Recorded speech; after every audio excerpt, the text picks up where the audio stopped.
گستاخی میں اور غلطی میں نیت کا فرق ہوتا ہے۔ گستاخی جان بوجھ کر کی جاتی ہے اور غلطی کم علمی کی وجہ سے ہوتی ہے۔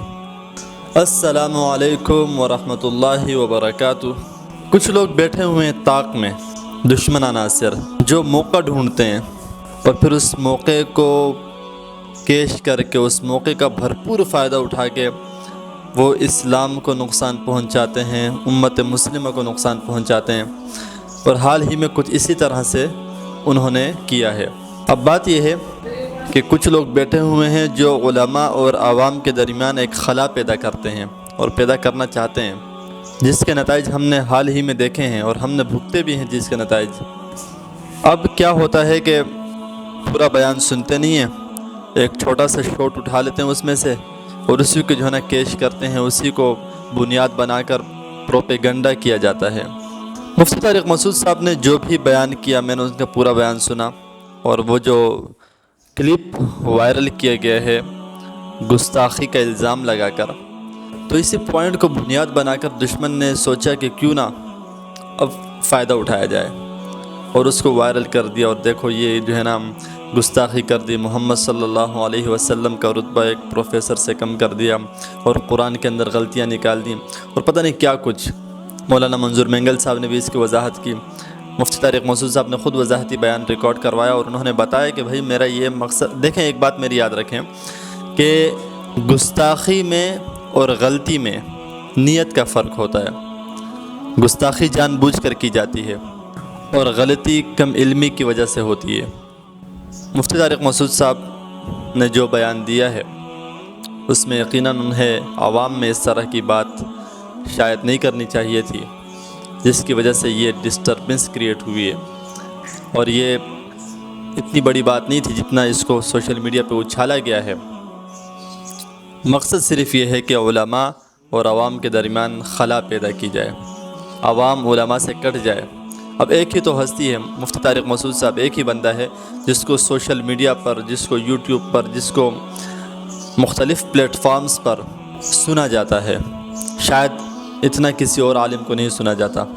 وہ ایک ہی عالم ہے جو سارے علماء کو ریپریزنٹ کرتا ہے، ٹھیک ہے، سوشل میڈیا پر انہیں سنا جاتا ہے، ان کی فین فالوئنگ ہے۔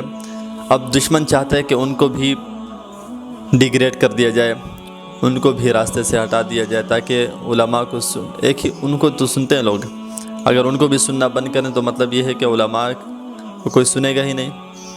آخری بات میری یہ ہے کہ خدا را اپنے ایمان کی حفاظت کریں۔ سنی سنائی بات پوسٹ آگے شیئر کر دی، نہ کچھ پتہ ہے نہ کوئی علم ہے، اور آج کل لوگ ہیں جو بیٹھے ہوئے ہیں جو کہتے ہیں کہ بھئی علماء نے کیا کیا، علماء کا کیا کام ہے، علماء فلسطین کے حوالے سے بات نہیں کرتے، اور علماء آیاتیں چھپا رہے ہیں، اور علماء جو ہے نا امت محمدیہ کو علماء نے زوال کی پستیوں میں پھینک دیا ہے۔ یہ ساری باتیں ہو رہی ہیں، علماء کے خلاف باقاعدہ سوچی سمجھی سازش کے تحت کام کیا جا رہا ہے، اور خاص کر اس یوتھ کو علماء سے کاٹا جا رہا ہے۔ میں تو بس ایک ہی بات سمجھتا ہوں کہ میں نے اقبال کو جب پڑھا تو اس نے کہا کہ افغانیوں کی غیرت دین کا ہے یہ علاج، ملا کو ان کے کوہ دمن سے نکال دو۔ تو دشمن سمجھ چکا ہے کہ اس معاشرے سے مولوی کو نکال دو، عالم کو نکال کے سائڈ پہ کر دو، پھر دیکھو یہ اندر سے کھوکھلے لوگ ہیں، ان کے اندر اور کچھ نہیں ہے۔ تو جو بھی اس قسم کی حرکتیں کر رہے ہیں، مفتی صاحب نے وضاحتی بیان بھی ریکارڈ کروا دیا ہے۔